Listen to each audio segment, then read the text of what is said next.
It's the end of a fantastic season, and so it's the last race. And always, when you decide the championship, especially the MotoGP championship on the last race, is difficult for everybody.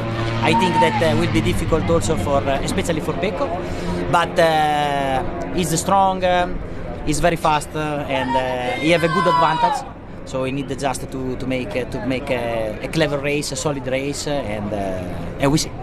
I think that he needs to be ready at every situation. Also, that Quartararo is very fast and is in P1, so you have to be ready.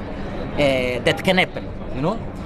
And after a part of this, just stay quiet, stay concentrate. I think that is right that the fight for the championship is between Pecco and Fabio, because they are the two best riders of the season. Also, Quartararo make a very strong work for all the season long, and I think that he will be very strong tomorrow because he have nothing to lose.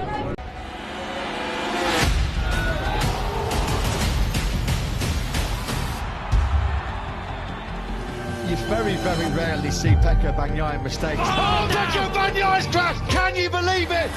Brilliant, Bagnaia. He reigns in Spain. The Ducati van wins the Red Bull Grand Prix of Spain. And look at this, Fabio Quartararo is going to get absolutely swamped.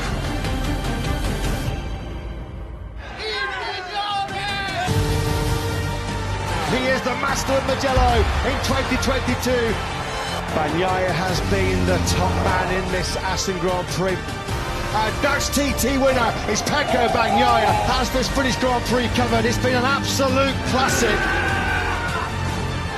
Pecco Bagnaia wins at the Red Bull Ring in Spielberg. Here comes Bastianini.